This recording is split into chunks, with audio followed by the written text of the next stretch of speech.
كما صليت على إبراهيم وعلى آل إبراهيم في العالمين إنك حميد مجيد. قال الله تبارك وتعالى في كلامه المجيد: أعوذ بالله من الشيطان الرجيم بسم الله الرحمن الرحيم فلا أقسم بالخنس الجوار الكنس والليل إذا أسعس والصبح إذا تنفس إنه لقول رسول كريم ذي قوة عند ذي العرش مكين مطاع ثم أمين ومطاع ثم أمين وما صاحبكم بمجنون ولقد رآه بالأفق المبين وما هو على الغيب بضنين وما هو بقول شيطان رجيم فأين تذهبون إن هو إلا ذكر للعالمين لمن شاء منكم أن يستقيم وما تشاءون إلا أن يشاء الله رب العالمين. قال المؤلف والمفسر رحمه الله تعالى أدام النفع بعلومه وعلومكم في الدارين آمين إلى أن قال: وقد اختار ابن جرير رحمه الله تعالى ان المراد بقوله اذا اسعس اذا ادبر. اب مفسر رحمت اللہ علیہ ان آیات مبارک کی تفسیر میں ارشاد فرما رہے ہیں کہ واللیل اذا اسعس والصبح اذا تنفس. تو فرماتے ہیں کہ ابن جریر رحمت اللہ علیہ نے بھی اسی قول کو پسند اور راجح قرار دیا ہے کہ اذا اسعس کا معنی اذا ادبر، یعنی جب رات چلی جائے پشت دے کر جانے لگے. قال لقوله والصبح اذا تنفس ای اضاء والصبح اذا تنفس، یعنی صبح جب روشن ہونے لگے. واستشهد بقول الشاعر، اور شاعر کے قول سے بھی اس نے استدلال کیا ہے کہ حتی اذا الصبح له تنفسا، جب صبح روشن ہونے لگی. پنجاب عنها لیلها واسعسا، اور رات جانے لگی. ای ادبرا. وعندي ان المراد بقوله اذا اسعس اذا اقبل وإن كان يصح استعماله في الإدبار أيضا لكن الإقبال ها هنا أنسب كأنه أقسم بالليل وظلامه إذا أقبل وبالفجر وضيائه إذا أشرق. اب مفسر رحمت اللہ علیہ فرماتے ہیں کہ میرے نزدیک فرماتے ہیں کہ اسعسا کا معنی پہلا قول تو تھا یعنی جب رات جانے لگے. تو مفسر فرماتے ہیں کہ میرے نزدیک ترجمہ راجی یہ ہے کہ جب رات آنے لگے، یعنی اذا اقبل بظلامہ، کیونکہ اللہ تبارک و تعالی نے قسم کھائی ہے رات کی جب آنے لگے اور اس کا اندھیرا چھا جائے اور صبح جب روشن ہو جائے. فرماتے ہیں کہ اسعسا بمعنی ادبر بھی استعمال صحیح ہے، لیکن مفسر رحمت اللہ علیہ فرماتی ہیں کہ میرے نزدیک اسعسا کا معنی ہے اذا اقبل، اور ادبر میں بھی ادبار میں بھی اس کا استعمال جو ہے وہ درست ہے، لیکن اقبال جو ہے وہ زیادہ مناسب ہے کہ گویا کہ اللہ پاک نے قسم کھائی رات کی اور اس کے اندھیرے کی جب وہ آ جائے، اور قسم کھائی فجر کی اور روشنی کی جب کہ وہ روشن ہو جائے، جیسے کہ اس پر باقی آیات بھی دلالت کرتی ہیں. فرمایا واللیل اذا یغشا والنہار اذا تجلی، اللہ نے فرمایا مجھے قسم ہے رات کی جب وہ ڈھانپ لیتی ہے اندھیرے میں، اور مجھے قسم ہے دن کی جب وہ روشن ہوتا ہے. وقال تعالی والضحى واللیل اذا سجى وقال تعالی فالق الاصباح وجعل اللیل سکنا. تو مفسر رحمت اللہ علیہ فرماتے ہیں یہ تمام آیات اسی بات پہ دلالت فرما رہی ہیں کہ اسعسا کا معنی رات کا آنا. تو جب رات آئے گی تو اندھیرا چھا جائے گا، اور جب صبح ہوگی تو روشنی پھیل جائے گی.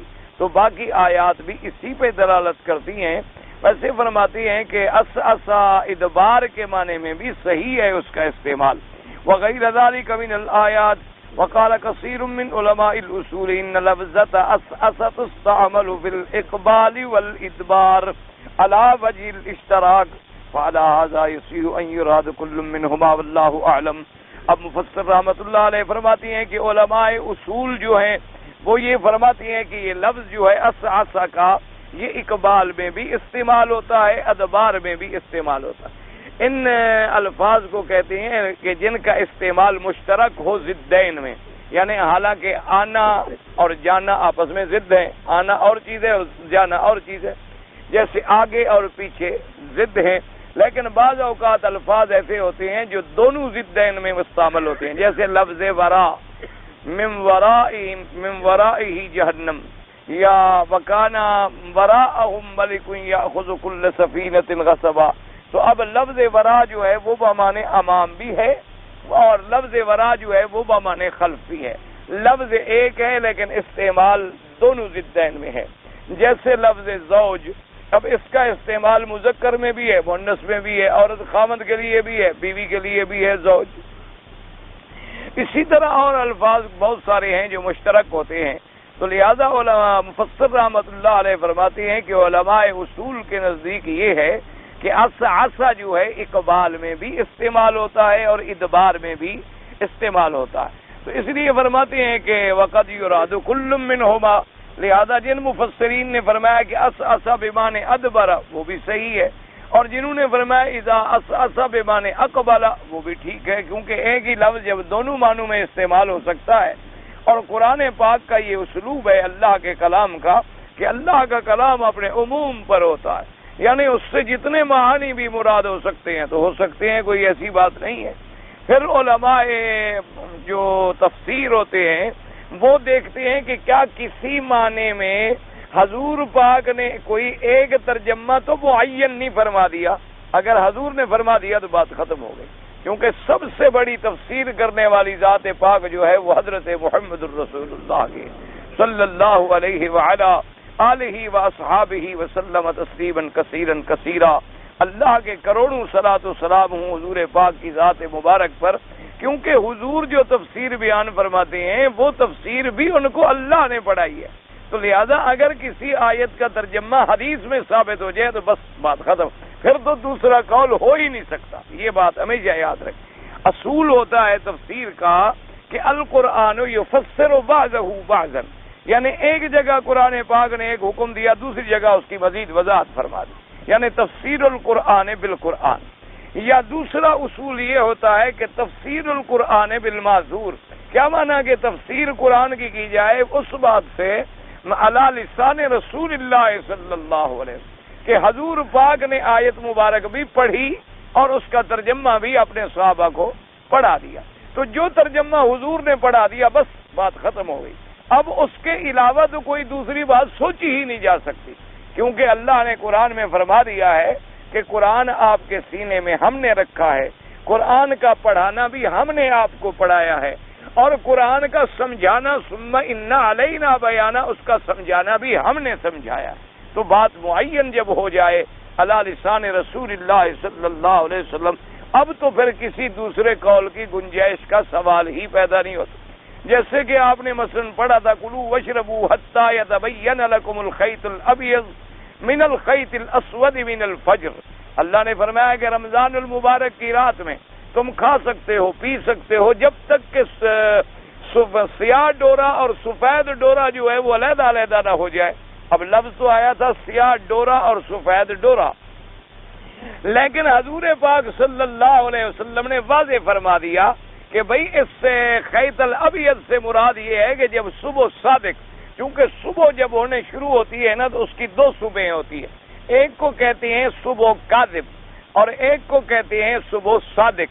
صبح کاذب کا کیا معنی ہوتا ہے کہ ایک ہلکی سی روشنی کی لکیر آئی اور چلی گئی بس، اور صبح صادق کا کیا معنی ہوتا ہے کہ ایسے روشنی کی ایک لکیر عمود آتا ہے اور وہ پھیلتا جا رہا ہے پھیلتا جا رہا ہے پھیلتا جا رہا ہے، اب روشنی ہونا شروع ہو گئی، وہ ہے صبح صادق۔ تو حضور نے فرمایا کہ جب وہ صبح صادق ہو جائے تو بس اب کھانا بھی بند، پینا بھی بند، ہر چیز جو ہے بس۔ تو اب ایک لفظ کی تفسیر جب حضور نے بیان فرما دی بات ختم ہو، اب وہاں کوئی دوسرے قول کا سوال ہی پیدا نہیں ہوتا۔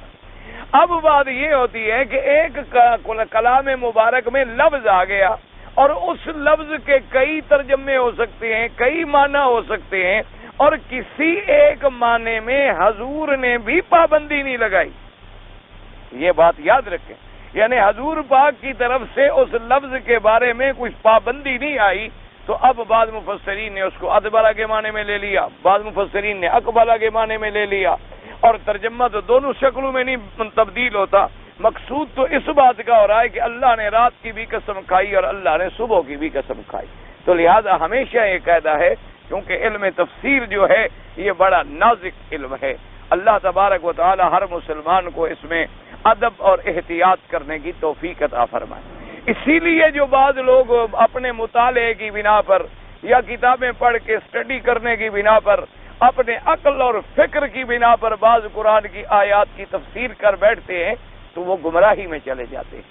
اللہ تبارک و تعالی انہیں بھی اور ہمیں بھی ہر مسلمان کو محفوظ فرمائے، کیونکہ قرآن تو اللہ کا کلام ہے، اور اللہ کا کلام نازل ہوا آقا انعامدار حبیب کبریا پر، اور حبیب کبریا نے پڑھ کے سمجھا دیا اپنے صحابہ کو، بات ختم ہو گئی۔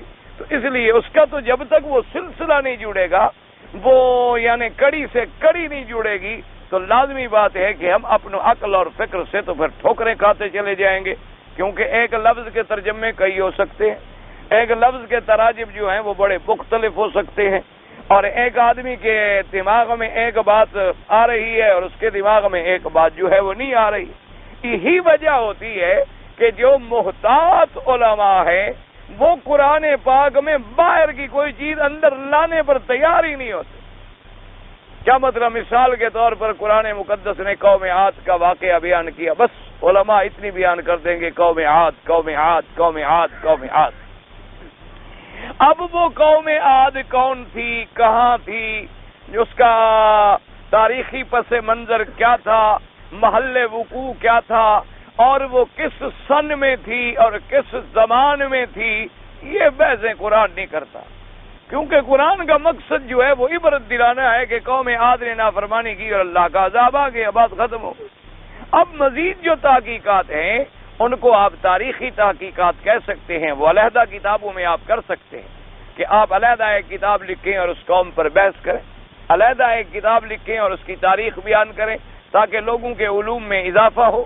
لیکن اللہ کے قرآن کی تفسیر میں ایک پابندی ہے کہ جو اللہ نے فرمایا اور جو حضرت محمد الرسول اللہ نے سمجھا دیا، کیونکہ قرآن جو ہے وہ اللہ کا کلام ہے، کسی بندے کا کلام تو ہے نہیں کہ ہم اس میں جو اپنے عقل و فکر میں آئے توجیہات کرتے چلے جائیں۔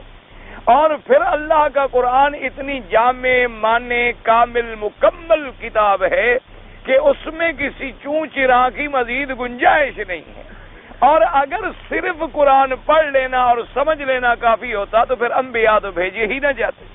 اس لیے ہمیشہ قاعدہ ہے کہ قرآن کو سمجھنے کے لیے ہم کہاں آئیں گے؟ اللہ کے قرآن میں یا اللہ کے رسول پاک کے بیان میں اور صحابہ رضوان اللہ تعالی علیہم اجمعین کے اعمال اور اقوال میں، کیونکہ صحابہ اس آیت کے اترنے کے گواہ ہیں اور اس واقعے کے عینی شاہد ہیں کہ جب یہ آیت نازل ہوئی تو کس واقعے کی بنا پر نازل ہوئی۔ اس لیے قرآن کی تفسیر میں آدمی کو بڑی احتیاط کرنی چاہیے، کیونکہ میرے آقا کا فرمان ہے من فسر القرآن برائیہ فقد کفر۔ حضور نے فرمایا جو اللہ کے قرآن میں اپنی رائے سے کوئی تفسیر بیان کرے تو وہ کافر ہو جاتا، اس لیے کہ اللہ نے تو ایک بات پابند کر دی ہے، اس میں اپنی رائے کا تو کوئی سوال ہی پیدا نہیں ہوتا۔ اس لیے مفسرین، اور جہاں اللہ نے ایک لفظ بیان فرمایا ہے اور عموم پہ آیا واللیل اذا عسعس والصبح اذا تنفس، تو اب عسعس کا معنی ادبر بھی ہے اور عسعس کا معنی اقبل بھی ہے، تو چونکہ یہ لفظ اپنے عموم پر ہے دونوں معنی مراد ہو سکتے ہیں، تو اس لیے مفسر نے اشارہ کر دیا وقد یراد منہما، یعنی اس لفظ سے دونوں قول بھی مراد لیے جا سکتے ہیں۔ جنہوں نے فرمایا اقبلا انہوں نے بھی صحیح ترجمہ فرمایا، اور جنہوں نے فرمایا ادبرا انہوں نے بھی صحیح ترجمہ فرمایا، کیونکہ یہ لفظ جو ہے ضدین میں استعمال ہوتا ہے، لفظ ایک ہے اور اس کا استعمال جو ہے ضدین کے اندر کیا گیا ہے۔ تو مفسر رحمت اللہ علیہ نے وضاحت فرما دی۔ اب فرماتے ہیں مفسر رحمت اللہ علیہ قال ابن جریر وكان بعض اهل المعرفة بكلام العربي ضم ان اسعدنا من اوله وازلمه، وقال الفراء كان ابو البلاد النحوي ينشد بيتا اسعس حتى لو يشاء ادنى كان له من زوه مقبس يريد لو يشاء ازدنا ادغم الظال في الدال قال الفراء ادغم الدال قال الفراء وكانوا يذبون الناس البيت مسروع۔ اب مفسر فرماتے ہیں کہ ابن جریر نے یہ بھی لکھا ہے کہ بعض اہل المعرفہ جن کو کلام عرب کے ساتھ معرفت ہے وہ فرماتے اسعس بمعنی دنا من اولہ، یعنی اول آنا اور اندھیرا کا چھا جانا۔ ابو البلاد النحوی نے بھی اسی معنی میں ایک شعر نقل کیا ہے، لیکن یہ شعر کہتے ہیں کہ بنا ہوا ہے، کسی خاص شاعر کا شعر نہیں ہے۔ وقوله تبارک وتعالی والصبح اذا تنفس قال الضحاک اذا طلع کہ جب صبح طلوع ہو، وقال قتادہ اذا اضاء واقبل جب روشن ہو اور صبح آئے، وقال سعید بن جبیر اذا نشا. اب دیکھیں یہ سارے ترجمہ ایک ہے، اقبل، نشا، اصبح، اضاء، اب سارے تمانا ایک ہی ہے. وهو المروی عن علی رضی اللہ تعالی عنہ وقال ابن جریر یعنی ذو النہار اذا اقبل وتبین کہ جب صبح کی روشنی آئے اور واضح ہو جائے. بس ان کی قسم کھانے کے بعد اب جواب قسم کیا ہے، یعنی مقسم علیہ کیا ہے، کس بات کے لیے قسم کھائی گئی. اصل میں وجہ یہ تھی کہ بعد مشرکین جو تھے، اللہ تبارک و تعالی معاف فرمائے، وہ بغض و عناد میں آنے کے بعد یہ کہتے تھے کہ یہ قرآن اللہ کا کلام نہیں ہے بلکہ نعوذ باللہ حضور پاک خود بناتے ہیں. اور بعض دشمن یہ کہتے تھے کہ حضور صلی اللہ علیہ وسلم نے کسی آدمی سے سیکھتے ہیں اور ہمیں آ کے سنا دیتے ہیں اور فرما دیتے ہیں کہ یہ اللہ کا کلام ہے، حالانکہ اللہ کا کلام نہیں ہے. اور یہ بات بھی وہ بربنائے عداوت، بربنائے جہالت اور بربنائے بغض کہتے تھے. ورنہ اللہ نے قرآن میں چیلنج کیا کہ اگر یہ انسان کا کلام ہے تو تم بھی تو انسان ہو، تم بھی تو عرب ہو، تم بھی تو بڑی بلاغت و فصاحت کے مالک ہو، تو چلو قرآن کے مقابلے پہ 10 صورتیں بنا کے لے آؤ. فاتو بعشر سور مثلہ. اب 10 کا جواب جب نہ دے سکے، اللہ نے فرمایا چلو 10 نہیں بنا سکتے ہو تو فاتو بسورۃ من مثلہ، ایک سورت بنا کے لے آؤ. جب اس کا بھی کوئی مقابلہ نہ ہوا تو فرمایا فلیاتوا بحدیث مثلہ، کوئی ایک آیت بھی بنا کر لے آؤ قرآن کے مقابلے پر. تو جب پوری دنیا کا عرب، پوری دنیا کے فصحاء، پوری دنیا کے بلغاء، پوری دنیا کے ادباء اس بات پر ناکام ہو گئے، تو اگر انسان کا کلام ہو تو کوئی نہ کوئی تو اس کے مقابلے پہ ایک آیت لے آتا.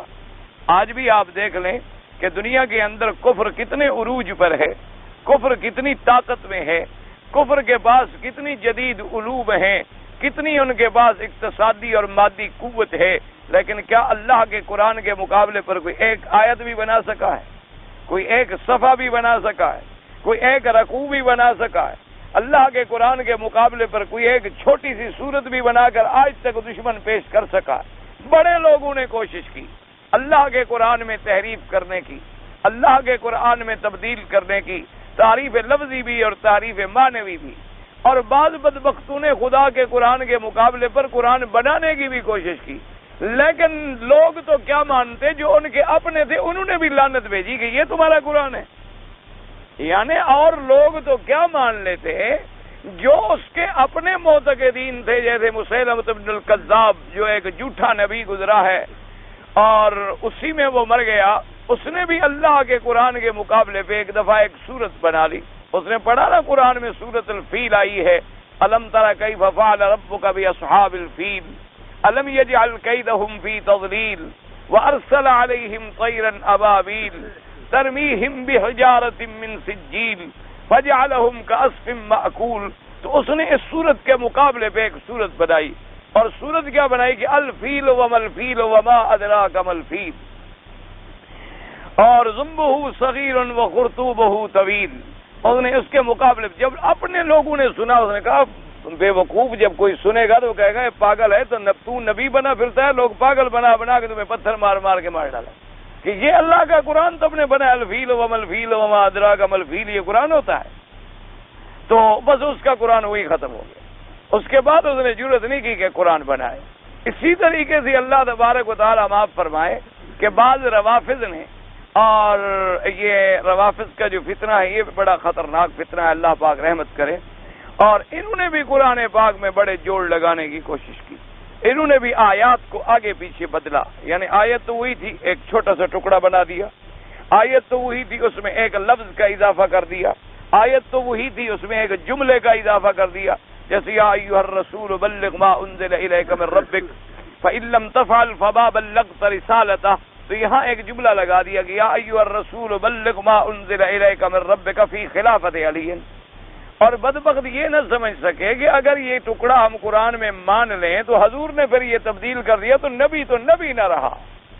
تو جب نبی نہ رہے تو علی کیسے رہے گا؟ یہ نہیں سوچ سکے غریب. بھئی قرآن جو تبدیل کر رہے ہو کہ اللہ نے اگر اپنے نبی کو حکم دیا تھا کہ حضرت علی کی خلافت کا اعلان کرو اور نبی نہ کرے، اور پیغمبر نہ کرے، پیغمبر چھپا لے، پیغمبر اس بات کو رکھ جائے، تو اللہ کہتے ہیں اِلَّمْ تَفْعَلْ، اگر تم نے میرا قرآن نہ پہنچایا تو گویا رسالت کا حق آپ نے ادا نہیں کیا۔ تو جب رسالت کا حق ادا نہ کیا، نعوذ باللہ حضور کی رسالت پہ اعتراض ہو گیا، حضور کی نبوت پہ اعتراض ہو گیا۔ اچھا، پھر لطف کی بات یہ ہے کہ جس ذات شخصیت کے لیے انہوں نے یہ آیت بڑھائی ہے فی خلافت علی، ساری زندگی حضرت علی نے تو کبھی نہیں کہا، تو پھر ایسا جھوٹ جس کے لیے تم نے جھوٹ بولا ہے، اس نے بھی زندگی میں کبھی نہیں کہا کہ قرآن میں یہ آیت اس طرح تھی۔ اچھا، ان کی اولاد نے بھی کبھی نہیں کہا کہ جی قرآن میں یہ آیت مبارک اس طرح تھی۔ اگر یہ آیت موجود ہوتی، آپ اندازہ کریں نا جی کہ جب حضرت ابی بکر کی خلافت کا مسئلہ آیا تو مقامی انصار میں سے بھی صحابی پیدا ہوئے، انہوں نے کہا ہمیں خلیفہ بننا چاہیے، کیونکہ ہم لوگوں نے مکے والوں کو ساتھ دیا، ان کا تحفظ کیا، اور مدینے میں آنے کے بعد ہی اسلام پروان چڑھا، ہم نے قربانیاں دیں، اپنے گھر بار جان مال سب مہاجروں کے لیے قربان کر دیے، تو اگر آج حضور کی خلافت کا مسئلہ ہے تو ہمارا بھی حق ہے۔ مہاجرین نے کہا کہ بھئی ہمارا بھی حق ہے کہ ہم مہاجر ہیں، ہمارے گھر لوٹے گئے، ہمارے گھر چھوڑے گئے، ہم نے مکہ چھوڑا، اللہ کے کعبے سے ہم محروم ہو گئے، اپنی جائیدادیں چھوڑ کے 3 کپڑوں میں ہم ہجرت کر کے دھکے کھا کے اللہ کے دین کے لیے یہاں آ گئے، تو ہمارا بھی تو حق ہے۔ تو جب یہ مسئلہ ہوا تو اب جناب سب سے پہلے ایک صحابی نے کہا، انہوں نے کہا بھی ایک بات سنو، حضور نے ایک اشارہ فرما دیا تھا کہ لا خلافت الا فی قریش، کہ میرے بعد خلیفہ نہیں بنے گا مگر وہ قرشی ہونا چاہیے، ہونا قریش میں سے چاہیے چاہے کون ہو، کسی کا نام نہیں معین فرمایا، لیکن حضور نے قریش کے قبیلے کی پابندی لگا دی۔ تو اب مدینے والے قریشی تو ہیں نہیں، صاف بات ہے، لہذا مدینے والے تو ختم، انہوں نے کہا جی ٹھیک ہے، ہم اپنا دعویٰ اپنی درخواست واپس۔ جب حضور نے فرما دیا ہے کہ قریش سے بنایا جائے تو قریش تو مکے والے ہیں، مہاجر ہیں، لہذا ہم اپنی درخواست واپس لیتے ہیں، اب مہاجروں میں سے جس کو مرضی آئے چن۔ لہذا ایک حدیث مبارک آ گئی تو سب نے جھگڑا اپنا ختم کر دیا۔ اب جناب مہاجرین میں سے کس کو بنایا جائے، چونکہ ایک سے ایک تارا ہے اور ایک سے ایک چاند ہے، کیونکہ تمام مہاجرین جو تھے ماشاءاللہ، جن کے بارے میں اللہ نے قرآن میں ذکر فرمایا والسابقون الاولون من المہاجرین اور الذین ہاجروا فی سبیل اللہ، جن کی اتنی وصفیں آئی ہیں قرآن مقدس میں، اب ان میں کس کو بنایا جائے؟ تو حضرت عمر رضی اللہ تعالی عنہ کھڑے ہوئے، انہوں نے کہا بھی ایک بات میری سنو پہلے سارے حضرات۔ انہوں نے کہا جی فرمائیے۔ انہوں نے کہا بات یہ ہے کہ حضور اب جب زندہ تھے، اپنے گھر میں موجود تھے، تو اپنے مصلی پر حضور نے کس کو کھڑا کیا؟ اب سب نے کہا کہ جی حضرت ابی بکر کو، کہ نماز تو حضرت ابی بکر نے پڑھائی حضور کی زندگی میں۔ تو حضرت عمر نے فرمایا خدا کے بندے، جس کو اللہ کے نبی نے ہمارے دین کے لیے امام بنا لیا ہو، ہم دنیا کا امام نہ بنائے اس کو۔ نماز تو دین ہے نا، سب سے اہم عبادت جو ہے وہ نماز ہے۔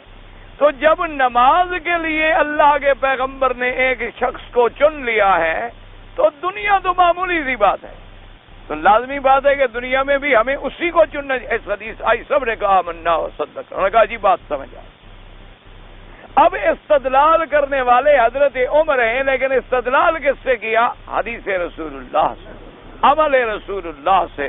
اور یہ بھی اللہ نے عمر کو شان دی تھی نا کہ عمر جو زمین پہ بات کہتے تھے عرش سے منظوری بھی آ جاتی تھی، تو لہذا یہاں بھی جو عمر نے بات کی اللہ نے بھی تو اسی کو قبول فرما لیا نا، ورنہ اگر اللہ نہ چاہتے تو کون بن سکتا تھا؟ تو اب جناب سارے صحابہ نے بات ختم کر لی، انہوں نے کہا جی آمنا و صدقنا، بات ختم ہو گئی۔ انصار نے بھی بیعت کر لی، مہاجرین نے بھی بیعت کر لی، اور اس کے بعد حضرت علی رضی اللہ تعالی عنہ نے بھی بیعت فرما لی۔ تو اب اگر یہ آیت قرآن کی موجود ہوتی تو جہاں حدیثیں پیش کی جا رہی ہے تو ایک آدمی کھڑے ہو کے کہتا بھئی قرآن پاک میں حضرت علی کے بارے میں آیت موجود ہے، باقی سوچنے کی ضرورت ہی نہیں، کسی اور لمبے چوڑے بحث مباحثے کی ضرورت ہی نہیں ہے۔ تو جو لوگ حضور کے فرمان کا انکار نہ کر سکے وہ اللہ کے فرمان کا انکار کر دے، سوال ہی پیدا نہیں ہوتا۔ اس لیے ہمیشہ یاد رکھیں کہ یہ تھی ان کی جہالت، لیکن اللہ تبارک و تعالی نے رد فرمایا کہ یہ قرآن جس کو تم کہتے ہو کہ حضور نے بنایا ہے، نا یہ اللہ کا کلام ہے، لانے والا جبریل ہے، اور جبریل کی یہ صفتیں ہیں، وہ قوت والا ہے، امانت والا ہے، وہ اللہ کے ہاں بڑے مرتبے والا ہے، وہ آسمانوں میں مطاع ہے جس کا حکم چلتا ہے۔ تو اب قسم کھانے کے بعد جواب قسم سمجھ لیں یا مقسم علیہ سمجھ لیں کہ جس بات کے لیے قسم کھائی گئی وہ بات کیا ہے؟ وہ بات یہ ہے کہ انہ لقول رسول کریم، اللہ نے فرمایا کہ یہ قرآن پاک جو ہے لایا ہوا اور پڑھا ہوا ہے ایسے پہ رسول کا جو عزت والا ہے اور شان والا ہے۔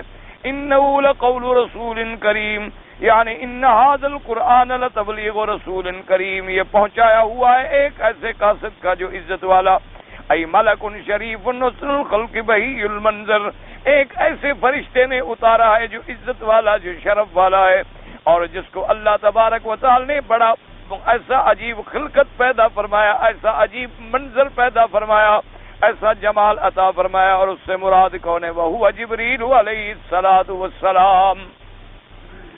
تو جیسے تمام دنیا کے رسولوں میں افضل کون ہے؟ حضرت محمد الرسول سب کے صلی اللہ علیہ وسلم۔ جب حضور کا نام آئے تو درود شریف تو پڑھ لیا کرو، زور سے نہ پڑھیں، آہستہ آہستہ۔ قاعدہ یہ ہوتا ہے کہ بلا وجہ آدمی اللہ کا ذکر زور سے نہ کرے تاکہ دوسرے کو حرج نہ ہو، دوسرے کی عبادت میں خلل نہ آئے، دوسرے کی عبادت متاثر نہ ہو، چونکہ اللہ کا حرم ہے، کوئی نماز پڑھ رہا ہے، کوئی قرآن پڑھ رہا ہے، کوئی نفل پڑھ رہا ہے، لیکن یہ بھی ضروری ہے کہ جب نام سنا جائے اپنے آقا کا تو آدمی فوراً درود شریف۔ اسی لیے علماء نے فرمایا کہ جو لوگ جتنا زیادہ درود پڑھیں گے وہ قیامت میں اتنا حضور کے قریب ہو۔ دعا کرو اللہ پاک ہمیں بھی یہ شرف نصیب کر دے۔ اور اسی لیے علماء نے لکھا ہے کہ سب سے زیادہ قرب قیامت میں اللہ علماء اور محدثین کو دے۔ حضور کے قریب جو ہوں گے وہ محدثین اور علماء۔ انہوں نے کہا کہ وجہ یہ ہے کہ جب انہوں نے کتابیں لکھی اور حدیثیں لکھی، ہر جگہ کہا قال رسول اللہ صلی اللہ علیہ وسلم، قال رسول اللہ صلی اللہ علیہ وسلم، لکھتے بھی گئے، پڑھتے بھی گئے، تو کتنے دفعہ انہوں نے درود پڑھا ہوگا حضور پر صلی اللہ علیہ وسلم پر۔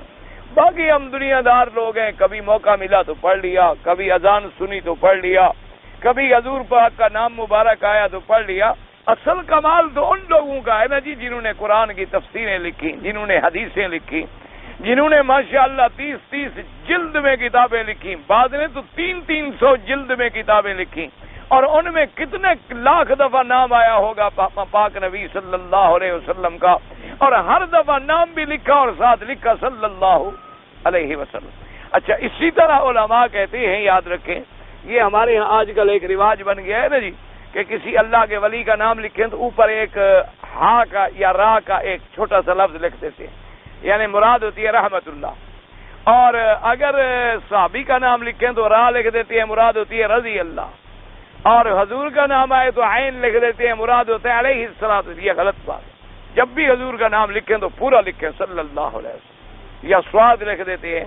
یہ ہمارے ہاں چونکہ ہر چیز کو ہم نے مختصر کرنا شروع کر دیا ہے نا، ہمارے ہاں ٹیڈی ازم جب آیا نا ہر چیز ٹیڈی ہوگی، انہوں نے جناب اپنا کسی کا نام جمیل ہو تو کہیں گے جمی، کسی کا نام کو اپنا اکرم ہو تو کہیں گے اکی، اور کسی کا نام ابو بکر ہو تو کہیں گے ابو۔ نعوذ باللہ ثم نعوذ باللہ، یہ کیا طریقہ ہے، کیا دین ہے؟ یعنی لباس میں بھی قطر بیونت، زبان میں بھی قطر بیونت، اور بسم اللہ الرحمن الرحیم 786، اور حضور کا نام لکھیں گے 92۔ جی عدد آ گئے۔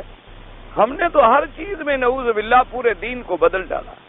یعنی آپ اندازہ کریں، پورے قرآن و سنت کا مطالعہ کریں، کسی صحابی نے کبھی 786 لکھا؟ پورے قرآن و حدیث کا مطالعہ کریں، کبھی کسی صاحب وہ جانتے بھی تھے کہ یہ 786 یہ 784 یہ شام 84 کیا ہے؟ ان کو کیا پتا تھا یہ کیا ہے؟ اسی صحابی نے، اور میرے پاک مدنی پاک نے جب خود خط لکھے ہیں، سب سے پہلے انہو بسم اللہ الرحمن الرحیم۔ اللہ نے قرآن میں لکھا ہے کہ حضرت سلیمان نے خط لکھا تو کیا لکھا؟ انہو من سلیمان و انہو بسم اللہ الرحمن الرحیم۔ تو آپ نے لکھنا ہے تو بسم اللہ پورا لکھے۔ اب جناب پھر کہتے ہیں جی ادب کے خلاف ہے، کہ توہین نہ ہو، تو توہین تو پھر 786 سے مراد اگر بسم اللہ ہے تو پھر توہین تو اس کی بھی ہوگی۔ تو یا تو بسم اللہ زبانی پڑھ لیں، ورنہ سنت یہی ہے کہ آدمی لکھے بسم اللہ، اپنا نام پہلے لکھے کہ من فلان ابن فلان، ہم اپنا نام بعد میں لکھتے ہیں، یہ بھی سنت کے خلاف۔ سنت یہ ہوتی ہے کہ خط لکھنے میں پہلے اپنا نام لکھیں، یا آج کل جیسے پیڈ چھپے ہوئے ہیں یہ ٹھیک ہے، کیونکہ اوپر نام لکھا ہوتا ہے نا، بات ایک طرح تو سنت ادا ہو گئی نا کہ نام پہلے لکھا ہوا ہے تاکہ پڑھنے والا سب سے پہلے یہ دیکھے کہ مجھے لکھا کس نے ہے۔ اور اسی طرح خط جو ہے یہ ہر اچھا کام بسم اللہ الرحمن الرحیم، اور اسی طرح صحابی کا نام آئے تو پورا لکھیں رضی اللہ عنہ، اللہ کے ولی کا نام آئے پورا لکھیں رحمت اللہ علیہ، اللہ کے پیغمبر کا نام آئے پورا لکھیں علیہ الصلاۃ والسلام، حضور پاک کا نام آئے تو پورا لکھیں صلی اللہ علیہ وآلہ واصحابہ وسلم۔ اس لیے ہمیشہ اللہ کے دین میں یہ نہ کریں کہ جو مرضی آئی، کپڑے بھی تم نے چھوٹے کر لیے اور جناب اب وہ منی اسکرٹ بن گئی، اب وہ آدھے ٹانگوں تک تو آ گئی ہے، پتہ نہیں کہاں تک جائے گی، اللہ بہتر جانتا ہے، کیونکہ اتنے عرصے میں اس نے اتنا فاصلہ تو طے کر لیا ہے نا جی کہ پاؤں سے اوپر آ گئی ہے، یہاں گھٹنوں سے بھی اوپر آ گئی۔ اب باقی 5-10 سال میں خدا بہتر جانتا ہے اور کہاں ترقی کر کے یہ مقام پہنچے گا۔ اللہ تبارک و تعالیٰ انبیاء کے نام پر ان کا نام ہے تو کبھی اس نام کو بگاڑ کر نہ بلائیں اپنے بچوں، یہ بگاڑ جو ہے ان کو ہمیشہ کے لیے بگاڑ دے گا۔ نتیجہ یہ نکلے گا کہ تم نے نام تو رکھا پیغمبر کا اور پکارا انگریزوں کی طرح، نام تم نے رکھا صحابی کا، نام تم نے رکھا اسلامی، اور گھر میں بلایا جناب اس کو اس انداز میں، یہ شمی ہے، یہ کپی ہے، یہ اکی ہے، یہ نکی ہے، یہ سکی ہے، یہ بدنی، یہ کیا ولا ہے، ایسے ایسے نام ہوتے ہیں، یعنی سن کے آدمی حیران ہوتا ہے کہ میں مسلمان کے گھر میں بیٹھا ہوں کہ کافر کے گھر میں بیٹھا ہوں۔ انا للہ و انا الیہ راجعون۔ اور بڑا اس پہ خوش ہوتے ہیں کہ جناب ہمارا گھرانہ بڑا ماڈرنائز ہے، ماڈرن ہے، نام بھی ماڈرن ہے، بس دین بھی ماڈرن ہے، دین کا تو ہے ہی نہیں نا وہاں سوال، نہ خدا کا نام ہے، نہ رسول کا نام ہے، نہ قرآن ہے، نہ حدیث ہے۔ انا للہ و انا الیہ راجعون۔ دعا کرو اللہ ہمارے گھروں میں اسلام لے آئے، اللہ ہمارے گھروں میں پھر حضور کا فرمان لے آئے، اللہ ہمارے بچوں کے ذہنوں کے اندر اللہ اور اللہ کے نبی کے دین کو ڈال دے۔ اب پہلے دور میں یہ ہوتا تھا کہ بچے پڑھتے تھے، انگریزی بھی پڑھتے تھے، لیکن مسجدوں میں بھی جاتے تھے، کچھ نہ کچھ دین ان کے دماغ میں ہوتا تھا۔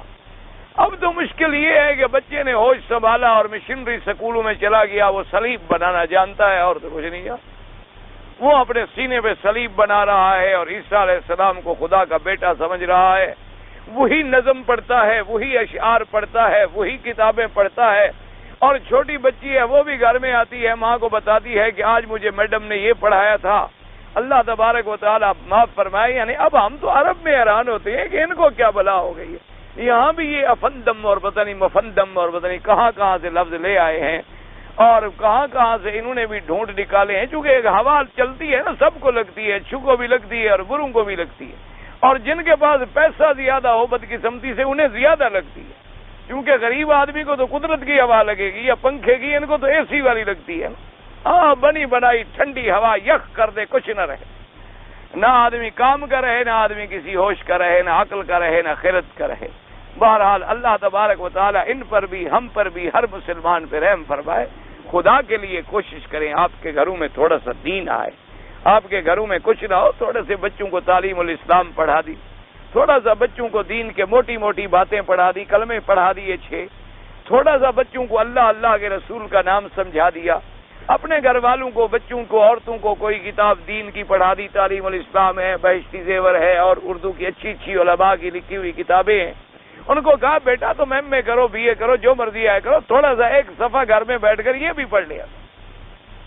اسی طرح لڑکوں کو قرآن شریف پڑھا دیا، چلو حفظ نہ کر سکے، ناظریں قرآن تو پڑھ لیں، قرآن پڑھنا تو جانے کہ قرآن ہے کیا۔ اسی طرح گھر میں بچوں کو کم از کم ہمارے مسلمانوں کے گھروں میں کوئی آدمی آئے اور ملے اور داخل ہو تو ان کو کچھ تو نظر آئے کہ یہ مسلمان کا گھر ہے، کچھ تو نظر آئے کہ یہ اسلام کا گھر ہے اور ان کا دین والا گھر ہے، یہ اللہ رسول کے ماننے والے لوگ ہیں۔ تو اس طرح بہرحال کوشش کریں۔ تو اللہ تبارک و تعالی نے فرمایا کہ سب سے اشرف جو ہے پیغمبروں میں میرا مدنی پاک ہے، اور سب سے اشرف ملائکہ میں جو ہے وہ حضرت جبرائیل ہے۔ اور اللہ نے فرمایا حضرت ابراہیم علیہ السلام انہ لقول رسول کریم، جس کو اللہ فرمائے عزت والا ہے اس کی کیا شان ہو۔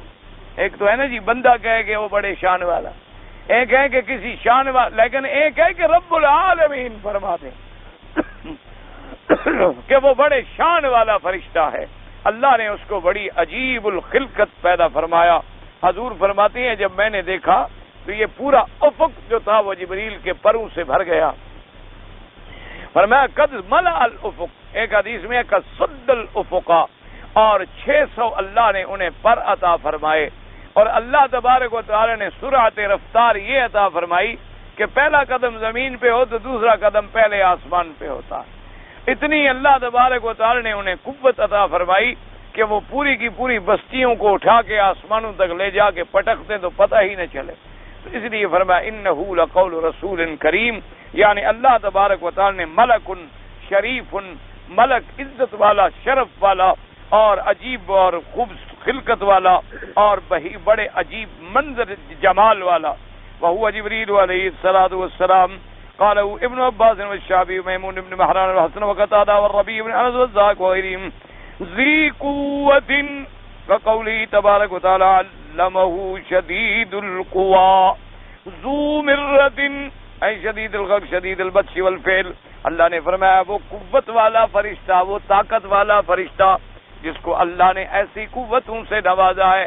اللہ تبارک و تعالیٰ کا حکم ہو تو پہاڑوں کو اٹھا کے الٹ ڈالیں، جیسے کہ حضرت جبریل علیہ السلام کے بارے میں بھی آتا ہے اور ملائکہ کے بارے میں بھی آتا ہے کتابوں میں کہ جب سیدنا ابراہیم الخلیل علیہ السلام کو توحید کے معاملے میں کافروں نے اور مشرکوں نے آگ میں ڈالنا چاہا تو اللہ کے فرشتوں نے آ کے عرض کیا کہ حضرت اگر آپ ہمیں حکم دیں تو ہم ان پہاڑوں کو یوں ملا دیتے ہیں، جب پہاڑوں کو یوں ملا دیں گے تو جو اندر ہیں پس جائیں گے، تمہارے دشمن سارے ختم ہو جائیں۔ بعد فرشتوں نے کہا کہ ہمیں حکم دیں تو اس پورے کے پوری آگ جو میلوں میں چل رہی ہے اس کو ہم الٹ دیں کافروں۔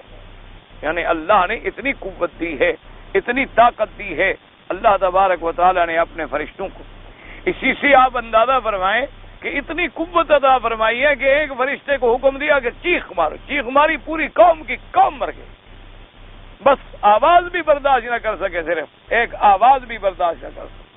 اللہ تبارک و تعالی نے اتنا فرشتوں کو قوت والا بنایا ہے، اتنا فرشتوں کو طاقت والا اور خدا کی شان دیکھیں، اللہ نے پیدا انہیں نور سے فرمایا، لطیف چیز سے، لیکن طاقت کیسی عطا فرمائی۔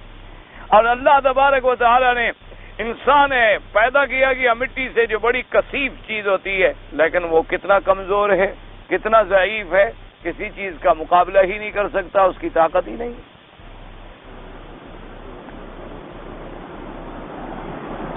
تو سورۃ النجم کے اندر بھی آپ پڑھ چکے ہیں، وہاں بھی اللہ نے اسی فرشتے جبریل علیہ السلام کی صفت بیان کی کہ علمہ شدید القوى ذو مرۃ فاستوى، کہ اللہ پاک نے فرمایا کہ سکھلایا قرآن پاک اس فرشتے نے جو بڑی قوت والا ہے۔ تو اصل قاعدہ یہ ہے کہ اللہ کا کلام اللہ پاک نے جبریل علیہ السلام پہ پڑھا، پھر جبریل علیہ السلام نے آ کے پڑھا حضرت محمد رسول اللہ پر صلی اللہ علیہ وعلا آلہ واصحابہ وسلم تسلیما کثیرا کثیرا۔ فرمایا عند ذی العرش مکین، ای لہ مکانۃ عند اللہ عز وجل ومنزلۃ رفیعہ، کہ اللہ تبارک و تعالیٰ جو ذی العرش ہیں، جو عرش والا پروردگار عالم ہے، اس کے ہاں اس کا بڑا مرتبہ ہے، بڑی منزلت ہے۔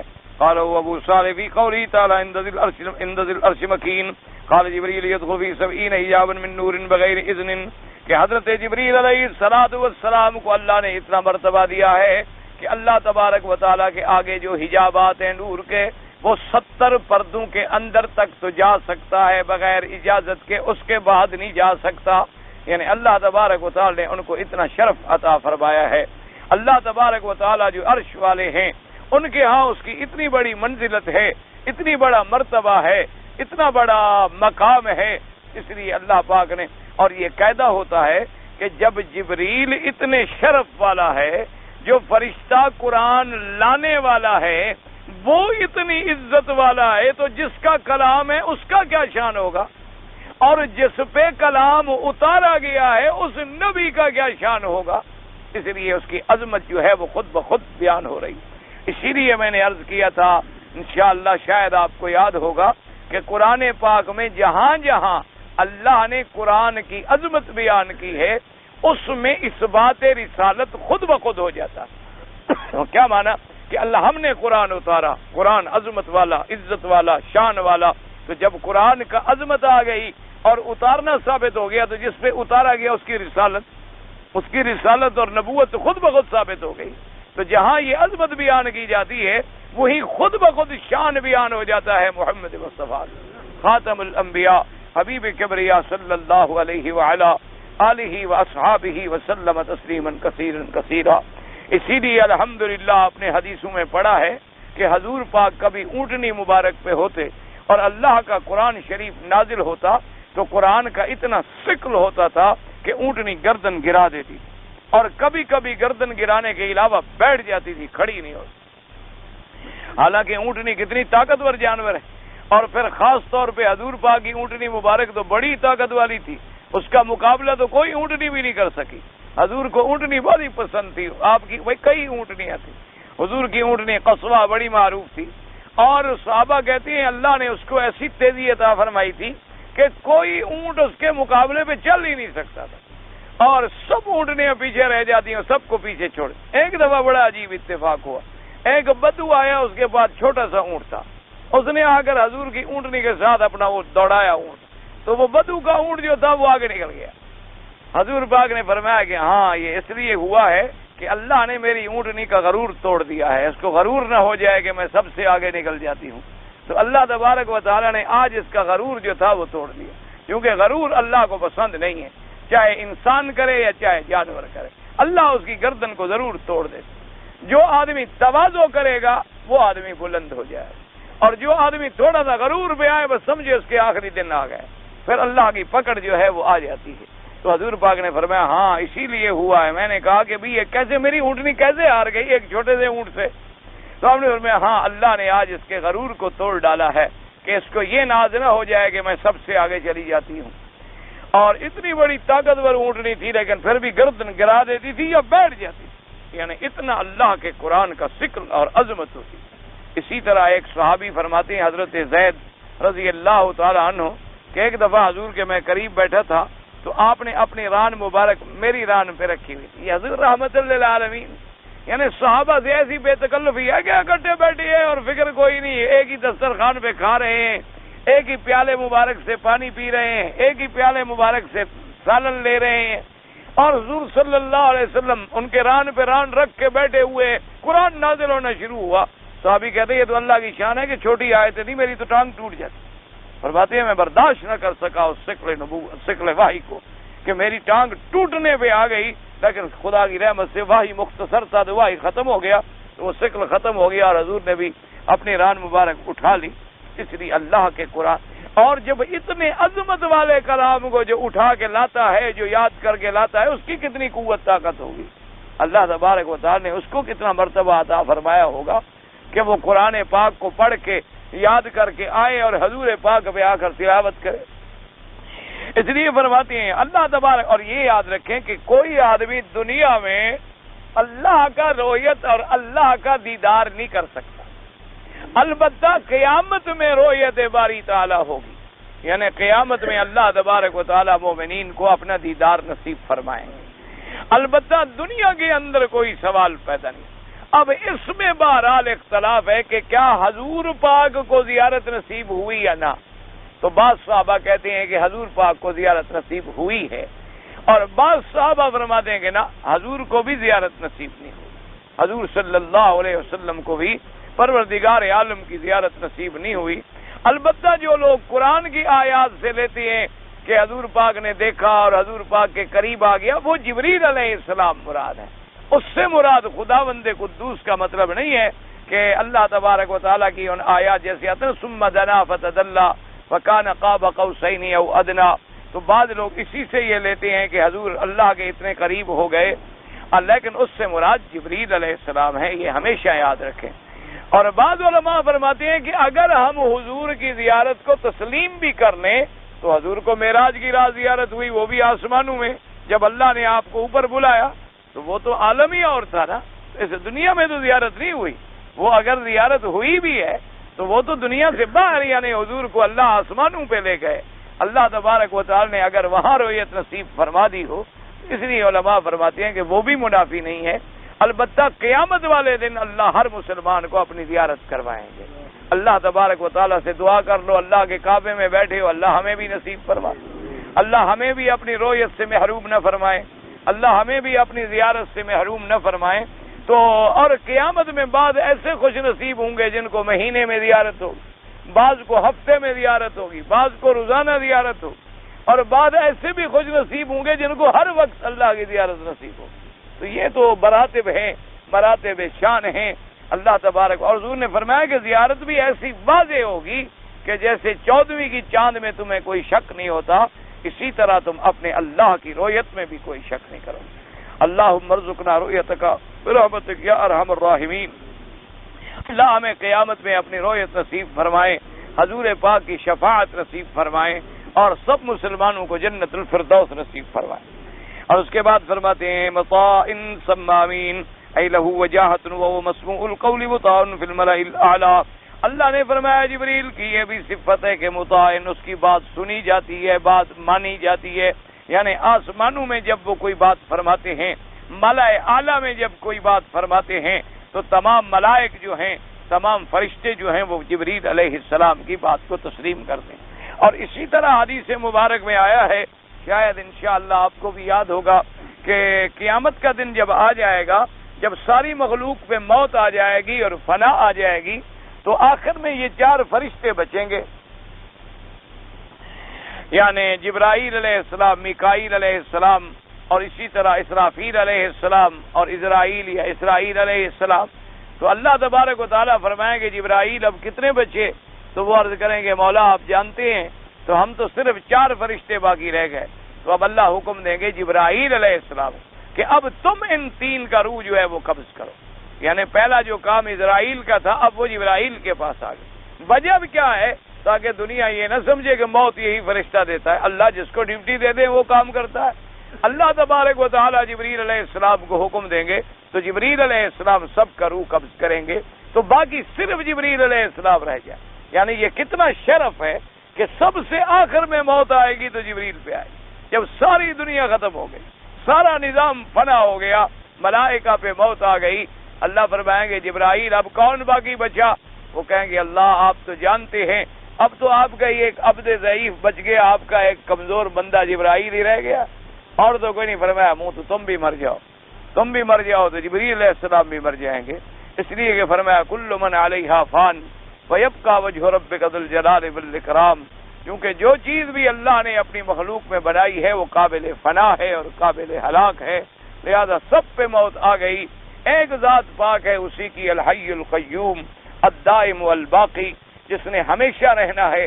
باقی ہر چیز جو ہے وہ فانی ہے اور قابل فنا ہے اور قابل ہلاک. تو یہ بھی جبریل کا کتنا بڑا شرف ہے کہ تمام ملائکہ پہ موت آئے گی، سب سے آخر میں آئے گی تو حضرت جبریل علیہ السلام پہ آئے. اس لیے اللہ نے فرمایا کہ جبریل کی یہ صفت ہے ذی قوت عند ذی العرش مکین مطاع ثم امین، کہ وہاں وہ مطاع بنا جس کی بات سنی جائے، جس کی اطاعت کی جائے. کہاں؟ فی الملأ الاعلی، کہ ملأ اعلی میں جب وہ فرشتوں کو حکم دیتے ہیں تو فرشتے بھی ان کے حکم کی تعمیل کرتے ہیں. اس کے بعد فرماتے ہیں مطاع ثم امین فی السماوات، یعنی لیس هو من افناد الملائکہ بل هو من السادة والاشراف معتنی به انتخب هذه الرسالة العظیمہ. اللہ تبارک و تعالی فرماتی ہے مطاع ثم امین، یعنی فی السماوات. اب مفسر فرماتے ہیں یعنی وہ عام ملائکہ میں سے نہیں بلکہ ملائکہ کے سرداروں میں سے ہے، سادات اور اشراف میں سے ہے. اسی لیے اللہ تبارک و تعالی نے اس کو اس رسالت عظیمہ کے لیے منتخب فرما لیا. یعنی ایک تو عام ملائکہ ہے نا، لیکن وہ خاص ملائکہ میں ہے، وہ اشراف الملائکہ میں ہے، وہ سادہ میں ہے، اللہ نے اس کو چن لیا. اب آخری صفت کا بیان ہے، فرمایا قولہ تبارک و تعالی مطاع ثم امین صفت لجبریل علیہ السلام بالامانۃ وهذا عظیم جدا ان الرب عز وجل یزکی عبدہ ورسولہ الملکی. جبریل علیہ السلام کما زکا عبدہ ورسولہ البشری محمدا صلی اللہ علیہ وعلی آلہ واصحابہ وسلم تسلیما کثیرا کثیرا۔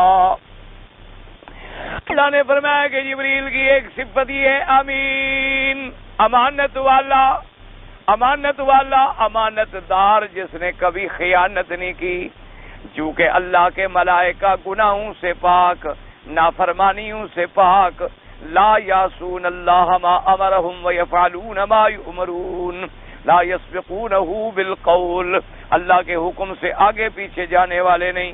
اس لیے حدیث پاک میں آتا، حضور نے فرمایا کہ جبرائیل تم نے آنے میں بڑی دیر لگا دی اور مجھے بڑا اشتیاق تھا تیری زیارت کا، تیرے ملنے کا، تم دیر کیوں کرتے ہو، جلدی جلدی آیا کرو۔ تو جبریل علیہ السلام نے عرض کیا کہ یا رسول اللہ وَأَنَا أَشْفَقُ إِلَيْكَ، مجھے آپ کی زیارت کا آپ سے بھی زیادہ شوق ہے، لیکن ہم تو اللہ کے بندے ہیں، اللہ کے حکم کے بغیر اتر نہیں سکتے۔ وَمَا نَتَنَزَّلُ إِلَّا بِأَمْرِ رَبِّكَ، جب تک تیرے پروردگار کا حکم نہ ہو ہم حرکت نہیں کر سکتے ہیں۔ اب مفسر فرماتا ہے کہ شان دیکھو، عظیم جدا، کتنی بڑی شان ہے کہ اللہ جس بندے کی، جس مخلوق کی خود صفائی بیان فرمائیں۔ ایک آدمی ہوتا ہے نا، کہتے ہیں جی فلانا آدمی بڑا دیانتدار ہے، تو بندے صفائی دیتے ہیں نا۔ ایک آدمی ایسا ہوتا ہے کہ جس کی امانت کے بارے میں میرا نبی گواہی دے، اور ایک امانت ایسی ہے کہ جس کے بندے میں اللہ خود گواہی دے رہے ہیں کہ میرا فرشتہ ہے، میرا ملک جو ہے، میرا رسول جبریل جو ہے بڑا امانت والا۔ اس لیے مفسر فرماتے ہیں کہ یہ شان ملا ہے تو ایک رسول ملکی کو ملا یعنی جبرائیل کو، اور ایک رسول بشری کو ملا جو بشر ہے یعنی محمد مصطفیٰ، کہ اللہ تبارک و تعالیٰ نے جبریل کی امانت کا بھی خود فرمایا اور حضور پاک کی امانت اور آپ کی تکریم اور عزت کا بھی خود ارشاد فرمایا۔ تو یہ بڑا عظیم مرتبہ ہے، یہ بڑا عظیم عزت کا لفظ ہے کہ اللہ نے فرمایا میرا جبریل جو ہے وہ امانت والا ہے۔ تو جس کا تزکیہ خدا فرما دیں، جس کی شان خدا خود بھی، اسی لیے علماء نے لکھا ہے نا ایک بڑا لطیف نکتہ، انہوں نے کہا کہ عیسیٰ علیہ السلام جب اپنے جھولے میں تھے اور اللہ نے بولنے کا حکم دیا تو پہلی بات انہیں قال انی عبد اللہ، نے کیا کہا کہ میں اللہ کا بندہ ہوں۔ یاد رکھو جتنے نبی ہیں وہ بھی اللہ کے بندے ہوتے ہیں، جتنے ولی ہیں وہ بھی اللہ کے بندے ہوتے ہیں، اللہ کی مخلوق ہوتے ہیں، اللہ کے محتاج ہوتے ہیں۔ اب جب حضرت عیسیٰ نے کہا کہ انی عبد اللہ، میں اللہ کا بندہ ہوں، لیکن جب حضور کی شان آئی تو اللہ نے فرمایا وَأَنَّهُ لَمَّا قَامَ عَبْدُ اللَّهِ، کہ تحقیق جب کھڑا ہوتا ہے اللہ کا بندہ یعنی محمد مصطفیٰ، حالانکہ لفظ وہاں بھی عبداللہ ہے اور یہاں بھی عبداللہ ہے، لیکن دونوں میں علماء نے کہا بڑا فرق ہے۔ ایک تو یہ ہے نا کہ غلام سے کوئی پوچھے بھی تم کون ہے، وہ کہے جی میں بادشاہ کا نوکر ہوں، میں بادشاہ کا بڑا خاص نوکر ہوں حضرت، میں کپڑے پہناتا ہوں، کھانا کھلاتا ہوں، 24 گھنٹے بادشاہ کے پاس رہتا ہوں۔ اور ایک وہ نوکر ہوتا ہے جس کے بارے میں بادشاہ کہے کہ یہ میرا ملازم ہے، بات تو ایک ہی ہے، وہ بھی ملازم ہے، وہ بھی ملازم ہے۔ ایک اپنی ملازمت کا خود اظہار کرتا ہے، ایک وہ ہے جس کا اظہار خود بادشاہ کرے۔ عیسیٰ علیہ السلام کا بھی بڑا شان ہے، لیکن میرے مدنی کا ایسا شان ہے کہ اللہ نے فرمایا یہ میرا بندہ ہے۔ عیسیٰ علیہ السلام نے تو کہا تھا نا کہ میں اللہ کا بندہ ہوں، اور حضور کے بارے میں اللہ نے فرمایا کہ دیکھو یہ میرا بندہ ہے۔ اس لیے فرمایا کہ کتنا بڑی عظمت ہے کہ اللہ نے اپنے رسول الملکی جبریل علیہ السلام اور الرسول البشری محمد صلی اللہ علیہ وسلم، ان کا تزکیہ اللہ نے خود بیان فرمایا۔ اللہ تبارک و تعالی آپ کو بھی اور مجھے بھی قرآن پاک کی سمجھ اور قرآن پاک کی فہم عطا فرمائے اور دین پہ چلنے کی توفیق عطا فرمائے۔ ہمارے گھر میں لڑکی پیدا ہوئی ہے تو کوئی اچھا سا نام تجویز فرما دے۔ اصل بات یہ ہوتی ہے کہ حضور صلی اللہ علیہ وسلم کے بیویوں کے نام ہیں، حضور صلی اللہ علیہ وسلم کے بیٹیوں کے نام ہیں، جیسے حضور کی بیٹی کا نام بی بی زینب بھی ہے، بی بی فاطمہ بھی ہے، اسی طریقے سے حضور رقیہ اور ام کلثوم بھی ہے۔ حضور کی ازواج مطہرات میں عائشہ، حفصہ، صفیہ، سودا، ام حبیبہ بڑے اسماء ہیں، تو ان میں سے جو تمہیں اچھا لگے حضور کی بیٹیوں میں سے اور حضور کی ازواج مطہرات میں سے۔ اسی طرح یا قرآن میں جیسے بی بی مریم کا نام بھی آیا ہے، تو بہرحال مقصد ہے کہ ان اسماء میں سے خود کوئی منتخب فرما لو اور دیکھ لو کہ پہلے تمہارے بچوں کے نام کیا ہیں، ان سے بھی کچھ مناسبت ہو جائے اور نام بھی اسلامی ہو تو بڑی اچھی بات ہے. اس لیے بہرحال نام جو ہے وہ اسلامی منتخب کرنا چاہیے. کوئی لوگ اپنے آپ کو صدیقی یا فاروقی یا عثمانی ایسے لکھتے ہیں تو کیا یہ لکھنا ٹھیک ہے؟ بھائی بات یہ ہے کہ یہ تو ایک نسبت ہوتی ہے کہ آدمی کا خاندانی طور پر سلسلہ جو ہے وہ کہاں جا کے ملتا ہے. اگر چلتے چلتے سلسلہ ملتا ہے حضرت عمر سے تو فاروقی لکھوا سکتا ہے، اور چلتے چلتے سلسلہ ملتا ہے حضرت ابی بکر صدیق سے تو صدیقی لکھوا سکتا ہے. اسی طریقے سے جیسے قریش سے تو قرشی لکھوا سکتا ہے، اسی طریقے سے ہاشم سے تو ہاشمی لکھوا سکتا ہے. لیکن ایک بات یاد رکھیں، حضور کی ایک بڑی سخت وعید ہے، فرمان ہے. آپ نے فرمایا جو لوگ اپنے نسب کو بدل دیتے ہیں اللہ کی لعنت ہوتی ہے. یعنی جو آدمی صحیح معنوں میں تو قریشی نہیں ہے لیکن آپ نے آپ کو بلا وجہ قریشی بناتا ہے، ہاشمی نہیں ہے لیکن بلا وجہ ہاشمی بناتا ہے، اور بلا وجہ اپنے آپ کو ایک اچھی ذات کے ساتھ ملحق کرنے میں کوئی نہ کوئی لقب لگا دیتا ہے. تو انہوں نے فرمایا کہ من بدلا، جس شخص نے اپنے نسب کو بدل ڈالا تو گویا اس نے اپنے باپ کو بدل ڈالا ہے کہ بھئی وہ اولاد کسی کی اور کہتا ہے میں فلاں کی اولاد ہوں، تو اپنے آپ کو دوسرے کی طرف نسبت کر رہا ہے. ایسے لوگوں کے لیے بڑی سخت وعید آئی ہے. تو جو آدمی کا نسب ہو اسی کے مطابق. اچھا، اور ہمارے یہاں ایک بڑی مصیبت بھی آ گئی کہ بعض لوگ جو چھوٹی چھوٹی قومیں ہیں نا بیچاری، وہ لوگ زیادہ سے زیادہ بڑے کے ساتھ ملنے کی کوشش کرتے ہیں تاکہ ہم اونچے ہو جائیں. اس لیے اللہ تبارک و تعالیٰ معاف فرمائے کہ بعض یا پیشے کے اعتبار سے بعض پیشے اچھے نہیں ہوتے، مثلا یعنی عام پیشہ ور ہوتے ہیں، عام پیشہ ہے تو وہ اپنی نسبت کو اونچا کرنے کے لیے بھی بلا وجہ بڑے کے نام کے ساتھ ملتے ہیں. وہ جیسے ایک اللہ تبارک و تعالیٰ رحمت کرے، خیر بات تو اچھی نہیں ہے، میں پوری تو نہیں کرتا لیکن مسئلہ سمجھانے کے لیے اتنی ضرور کرتا ہوں. تو کسی نے ایک آدمی پہ، ایک عالم دین پہ اعتراض کیا، اللہ معاف فرمائے. اس نے کہا یار عجیب بات ہے، تم اپنے آپ کو کوئی کہتا ہے میں ایسا ہوں، کوئی کہتا ہے میں فلانا ہوں، کوئی کہتا ہے میں فلانا ہوں، ایسی نسبت کرتا ہے. ایک دیکھو ہم لوگ ہیں سیدھا کہتے ہیں ہم کہ ہم اللہ والے، ہم اپنی نسبت جو ہے سیدھی اللہ کی طرف کرتے ہیں. اور تم لوگ کیا ہے، کبھی قبیلے کی طرف کرتے ہو، کبھی کسی امام کی طرف کر دیتے ہو کہ یہ شافعی ہے اور یہ حنفی ہے اور یہ مالکی ہے اور یہ حنبلی ہے اور یہ فلان ہے، یہ کیا ہے؟ تو اس نے کہا اللہ کے بندے، کبھی اپنے گناہوں پہ پردہ ڈالنے کے لیے لوگ نسبت اونچی کرتے ہیں. اس لیے انہوں نے کہا کہ جب کسی گناہگار گندی عورت سے پوچھو نا کون ہو گیا، اللہ کی بندی ہوں. کیوں؟ باپ کا نام بتا ہی نہیں سکتی، کیسے بتائے؟ وہ بھی اپنے نام کو چھپاتی ہے کہ پوچھو نا کون ہو تم، کہ جی میں بھی اللہ کی بندی ہوں. اللہ کا بندہ اور کوئی نہیں، صرف تم ہو. اس لیے وہ نسبت کر رہی. اور جس کو اپنی نسبت پہ کوئی ڈر نہیں ہوتا، جب پوچھا جائے گا تم کون ہو، کہ میں فلانے کی بیٹی ہوں، سیدھی بات کرے گی. اس لیے اپنے نسب کو بگاڑا نہ کرو. جو اللہ نے بنایا آمنا و صدقنا الحمدللہ. کیا ہے، تمام قومیں ٹھیک ہیں، سب مسلمان ہیں. انما المؤمنون اخوۃ، تمام مومن بھائی ہیں. اور اس کے بعد اللہ نے فرمایا جعلناکم شعوبا وقبائل، ہم نے تمہارے یہ قبیلے بنائے ہیں کہ یہ کرشی ہے، یہ ہاشمی ہے، یہ فلان ہے، یہ بلوچ ہے، یہ خان ہے، یہ وہ ہے، صرف اس لیے کہ تم لوگوں کو پہچان میں آسانی ہو جائے. ورنہ میرے نزدیک تو عزت والا وہ ہے جو جتنا مجھ سے زیادہ ڈرنے والا. اس لیے ان قبائل کا کیا ہے، کچھ بھی نہیں. اسی لیے علامہ اقبال مرحوم بچا اللہ قبر پہ رحمت کرے، وہ اسی لیے غریب نے بڑی اچھی بات کی تھی. اس نے کہا کہ یوں تو سید بھی ہو، مرزا بھی ہو، افغان بھی ہو، لیکن یہ بھی تو بتاؤ کہ مسلمان بھی ہو. انہوں نے کہا یہ بھی تو پہلے بتاؤ کہ مسلمان ہو کہ نہیں ہو. اپنے آپ کو بڑے بڑے لقب سے اگر صحیح ہے تو ٹھیک ہے، ورنہ غلط لقب سے بچا کریں. سیدھی سی بات. ہم نے بڑے بڑے علماء دیکھے، مولانا شریف صاحب تھے، محمد شریف صاحب رحمۃ اللہ علیہ، ختم نبوت کے بہت بڑے عالم تھے، بہاولپور کے بہت بڑے عالم، ساری زندگی ختم نبوت پہ قربان کر دی. تو تقریر فرماتے تھے کہ بھائی میں کسائی ہوں. اپنی تقریروں میں کہتے کہ میں تو کسائی آدمی ہوں، اگر کسی کو میرے کسائی ہونے میں شبہ ہو تو مجھ سے بکرے کے پوچھے، میں آپ کو بتاؤں گا کہ بوٹی کیسے ہوتی ہے اور اس کی فلاں چیز کیسے ہوتی ہے اور فلاں چیز کیسے. میں کسائی ہوں. یہ تو اللہ کی شان ہے کہ اللہ نے قرآن سے مجھ اونچا کر دیا، ورنہ میں تو کسائی ہوں. تو کیا کسائی ہونے میں ان کو کوئی فرق پڑ گیا؟ کوئی فرق نہیں پڑا. حضرت لاہوری رحمۃ اللہ علیہ جو تھے، ان کا خاندان پہلے جو ہے سکھوں سے تعلق رکھتا تھا، تو اس سے حضرت لاہوری کے شان میں کوئی فرق آ گیا؟ عبید اللہ سندھی رحمۃ اللہ علیہ کے شان میں کوئی فرق آ گیا؟ یہی تو کمال تھا.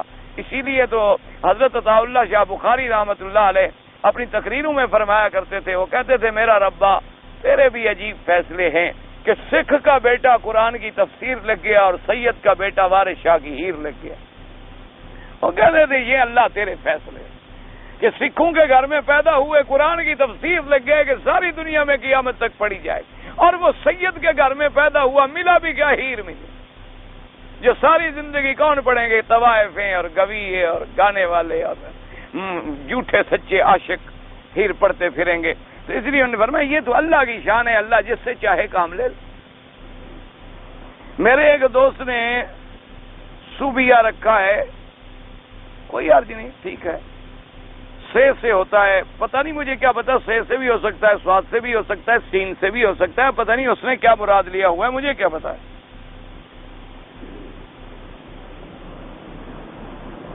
پتا ہے جی کہ قرآن میں آتا ہے کہ الزانی لا ينكح الا زانیۃ مشرکۃ والزانی لا ينكح الا زان مشرک ظالمین, کہ اس کا کیا مطلب ہے کہ زانی مرد نہیں نکاح کرتا مگر زانیہ سے, یا مشرکہ سے, یا زانیہ نہیں نکاح کرتی مگر زانی سے. بھائی معنی یہ ہوتا ہے کہ زانی مرد کی تمنا نکاح کی ہوگی تو زانیہ عورت سے ہوگی. زانی زانیہ کو پسند کرے گا, ہر آدمی اپنی جنس کو پسند کرتا ہے, جنس کی طرف, کیونکہ جو آدمی برا ہے وہ بری عورت ڈھونڈے گا. الخبیثات للخبیثین والخبیثون للخبیثات الطیبات للطیبین والطیبون للطیبات. جو آدمی خود پاک ہے, صاف ہے, تو وہ آدمی کوشش کرتا ہے کہ امرأہ بھی صالحہ ہو, ذات دین ہو. اور جو آدمی نعوذ باللہ زانی الزانی لا ينكح الا زانیۃ, زانی زانیہ کو ڈھونڈے گا, زانیہ زانی کو ڈھونڈے گی. کہ وہ عورتیں جو خود زانیہ اور بری ہوتی ہیں وہ بھی برے لوگوں کی تعریفیں سن کے ڈھونڈ کے ان کو ملتی ہیں. اسی طرح جو مرد برے ہوتے ہیں وہ بھی ڈھونڈ کے بری عورتوں کو ملتے ہیں, کیونکہ ویسے مانا اکثر میلان یہی ہوتا ہے. لیکن یہ نہیں کہ ایسا جو بھی ہو ایسا, کبھی ایسا ہوتا ہے کہ شریف آدمی کے گلے میں بھی گندی عورت پڑ جاتی, کبھی ایک شریف عورت کے گلے میں بھی گندا مرد پڑ جاتا ہے. یہ علیحدہ مقصد یہ ہے کہ ان کا میلان تبھی یہی ہوتا ہے کہ ایسا ہو, لیکن کبھی کبھی ایسا نہیں بھی ہوتا. شریف کے گھر میں غلط آ گئی, یعنی فرعون کے گھر میں بی بی آسیہ آ گئی, اور نوح کے گھر کے اندر کافرہ عورت آ گئی, لوط علیہ السلام کے گھر کے اندر کافرہ عورت آ گئی. تو قرآن نے ایک قاعدہ بتایا ہے کہ کبوتر با کبوتر, باز با باز, کند ہم جنس را با ہم جنس پرواز. ہر آدمی اپنی جنس کی طرف میلان کرتا ہے. دیکھو نا, شرابی کو ڈھونڈے گا, شرابی مولوی کے پاس تھوڑا آئے گا. اچھا اسی طرح جواری کو ڈھونڈے گا. اسی طریقے سے جو بھنگی ہیں وہ بھنگی کو ڈھونڈیں گے. دیکھیں شام کو جائیں آستان کے نیچے کوئی بڑا